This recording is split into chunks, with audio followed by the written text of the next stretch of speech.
Bonjour et bienvenue dans cette nouvelle vidéo, j'espère que vous allez bien. Aujourd'hui, vous l'avez vu dans le titre, vous l'avez vu avec la musique, on est dans le thème de Noël et je suis partie d'un chemin de table que j'ai acheté chez Action, donc pour quelques euros, et je l'ai transformé en un chemin de table personnalisé. Alors pour celui-là, j'ai choisi des sapins, mais vous pouvez imaginer aussi d'autres choses. Avant de passer au tutoriel, un grand merci à toutes les personnes qui se sont abonnées. Amagriffart a aujourd'hui dépassé la barre des 1000 followers, c'est absolument génial. Merci infiniment, c'est très nourrissant, ça fait vraiment super plaisir de voir qu'il y a plein de gens qui ont envie de partager cette passion que j'ai pour les travaux manuels de façon générale et plus précisément le patchwork.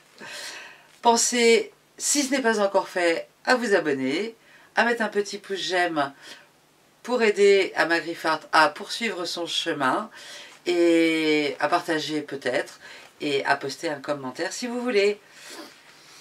Place au tutoriel. J'ai commencé à sortir mes boîtes.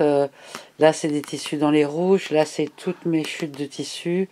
Là, ce sont des tissus dans les verts. Et là, ce sont des chutes de tissus sur le thème de Noël. L'idée, donc, c'est de faire des sapins de Noël à diverses dimensions. Et donc, je peux simplement prendre une règle et simplement, par exemple, noter le milieu sur le papier. Je ne vais pas faire des sapins aussi longs que ça, mais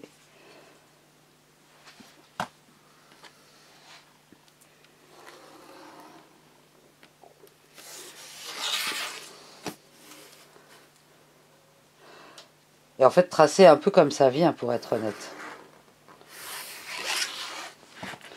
Donc ça peut être une première forme de sapin qui pourrait globalement s'arrêter par là.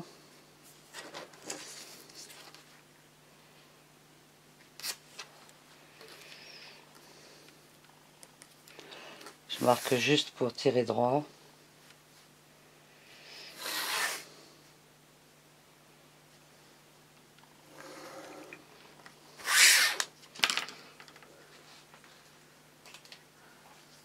Et ensuite, je vais faire simple, je vais prendre mon roller et je vais venir couper mon sapin.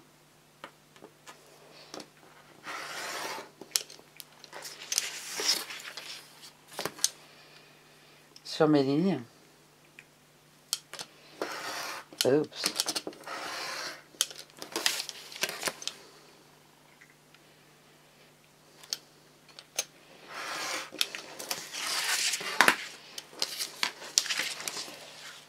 Et là, ça fait un premier sapin. Je pense que je vais rester sur cette forme-là, mais en faisant des choses... je pense que je vais faire 3 ou 4 dimensions.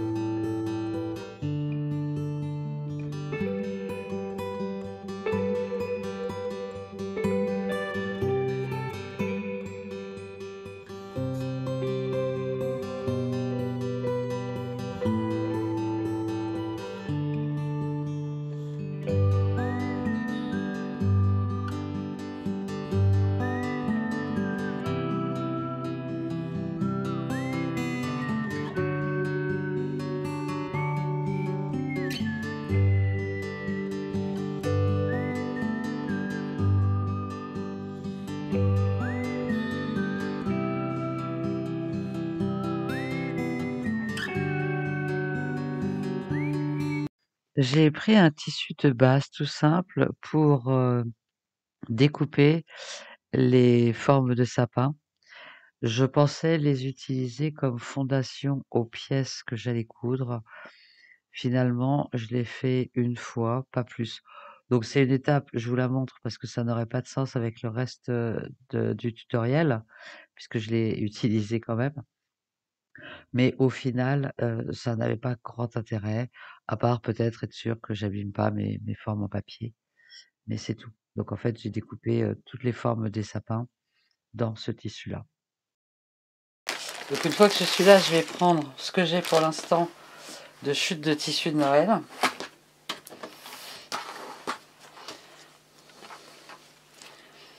Et puis, je vais commencer à construire. Donc pour celui-là, je vais faire un bloc comme ça. Donc je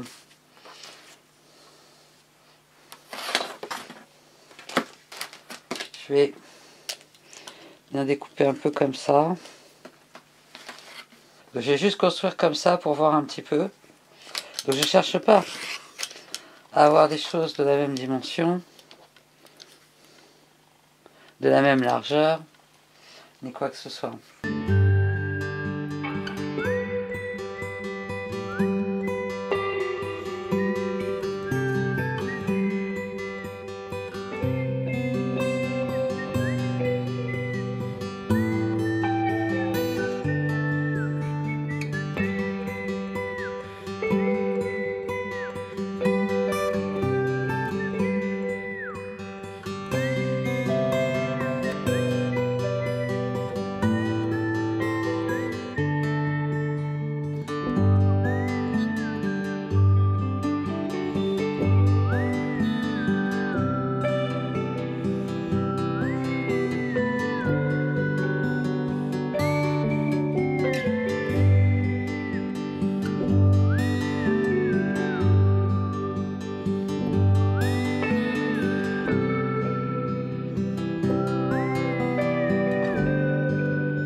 Ok, pour le premier, j'ai choisi les tissus. Je vais juste faire ça pour les laisser dans l'ordre que je voulais et je vais repasser. Juste pour que les tissus soient à plat, c'est tout. Donc mes tissus sont repassés. Je vais juste les laisser dans l'ordre que je veux et je vais commencer par le bas.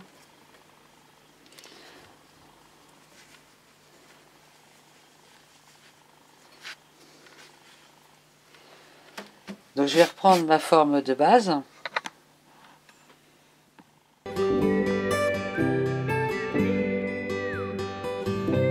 Je reprends ma forme de base. Je vais positionner le premier tissu au niveau de la base et je vais venir mettre le deuxième tissu endroit contre endroit. Et je vais venir coudre là, tout simplement.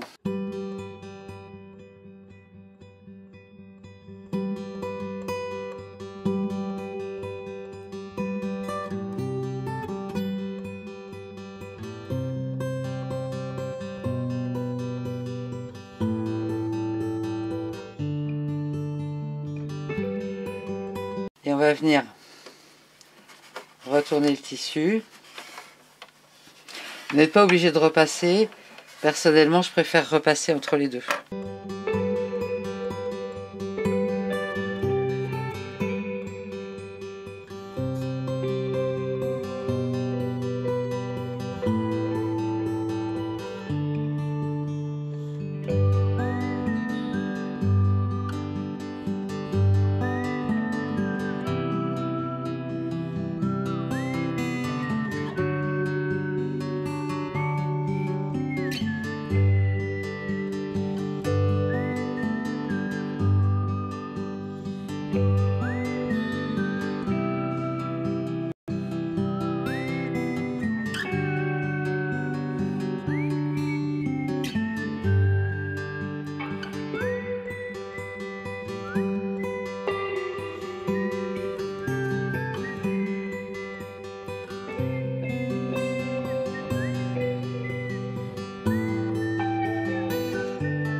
Ce qui nous fait notre premier sapin.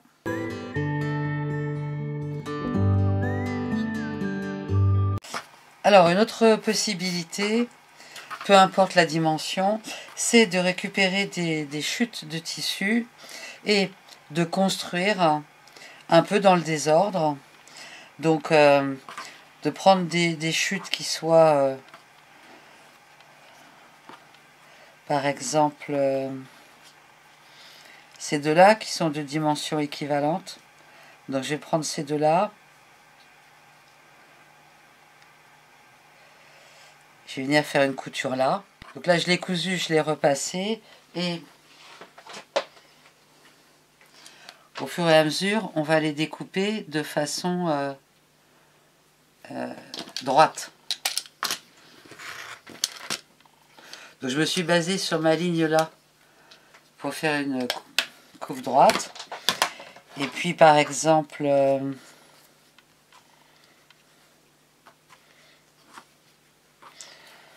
voilà, prendre une chute d'une dimension équivalente. Celle-là, je vais venir la coudre là. Donc voilà, après, je vais prendre celle-là, je vais venir la coudre là. Je vais venir la coudre là. Une fois qu'elle est cousue, je vais couper droit.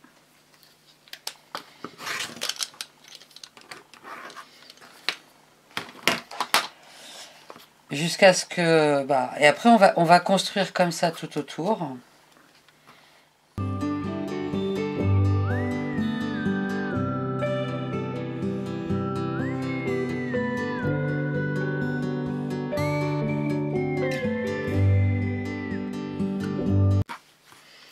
Donc voilà, j'ai une pièce qui est construite un peu comme ça. Donc avec des choses un peu dans tous les sens. Et je vais venir positionner mon sapin. Et je vais venir de la même façon découper autour.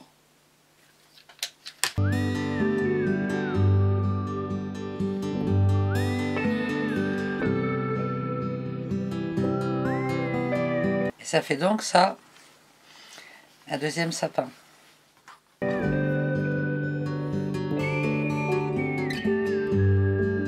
Troisième possibilité, pour ça je vais réutiliser cette chute là.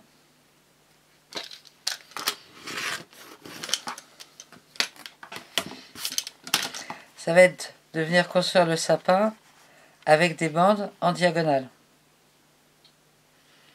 Par exemple, je peux commencer comme ça.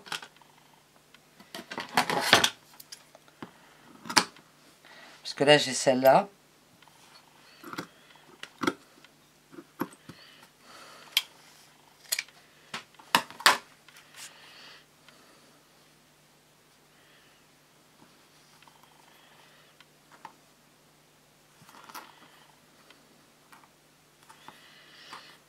Et puis je peux venir rajouter une bande comme ça. Et je vais construire comme ça en diagonale. Donc ça c'est un sapin. Donc ce qu'on a besoin de faire quand on construit en diagonale, c'est à chaque fois de vérifier que on couvre bien notre sapin. Que nos zones soient assez grandes. Là par exemple, je suis un petit peu juste avec cette bande là. Donc finalement je construis du haut et puis je descends et à chaque fois que je rajoute une pièce, je vérifie en la pliant qu'elle dépasse bien des deux côtés du sapin.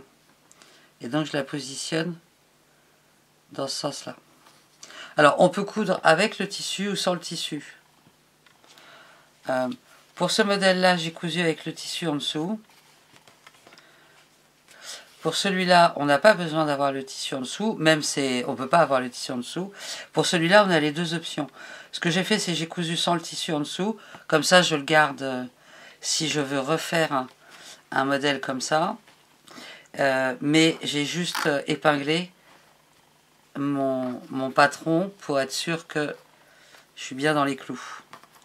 Par contre, quand je couds sans le tissu, bien sûr. Donc là, j'ai toutes mes pièces de tissu. Donc en fait, c'est presque une couture verticale, mais pas tout à fait. Et je vais simplement placer de façon à ce que ce soit le plus en diagonale possible.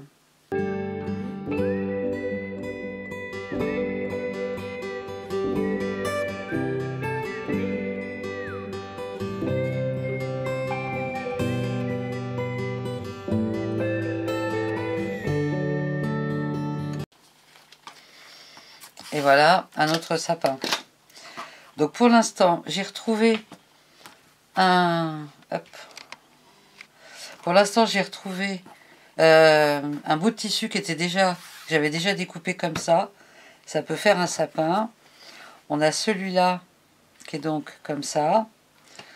On a celui-là, hop, qui est donc comme ça. Celui-là qui est donc comme ça. Et puis un autre petit qui est dans le même tissu, puisque j'avais pas mal de tissus comme ça. Et on va continuer comme ça, et puis on en construit autant qu'on veut au final. Donc, un peu dans un sens, un peu dans l'autre, un peu dans le désordre. Là, l'idée c'est d'être créatif. Donc je continue, et je vous retrouve quand j'ai une petite forêt de sapins.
Alors après plusieurs essais de disposition, là je suis arrivée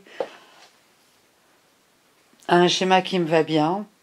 J'avais quasi assez de sapins, j'en ai juste refait 3 petits. Et voilà ce que donne le chemin de table. Donc en fait, j'ai disposé les sapins en cherchant à harmoniser les couleurs dans un sens et dans l'autre. Et je pense que le résultat devrait être sympa. Donc en termes de couture maintenant, ça va être de l'appliquer. Alors une fois que mes sapins sont globalement positionnés comme ça me plaît, je vais les aligner sur le bas, sur la couture en fait.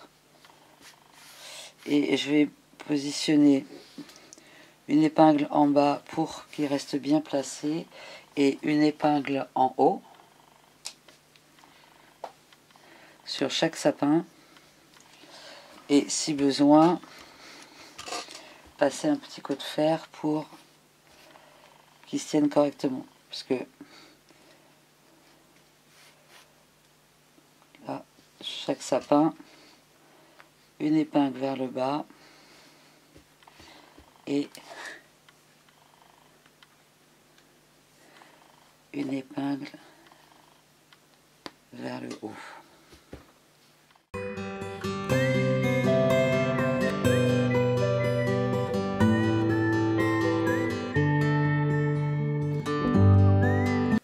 Ok, donc là j'ai mis des épingles partout en alignant bien le bas, et j'ai mis des épingles en haut de façon à maintenir l'ouvrage.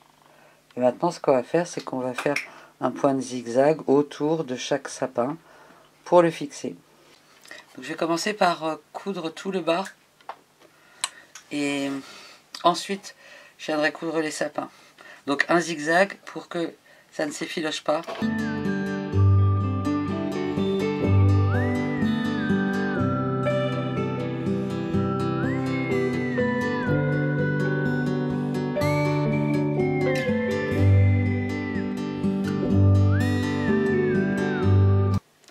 Alors j'ai cousu les sapins sur toute la longueur. Et maintenant, je vais venir les coudre un par un sur la hauteur.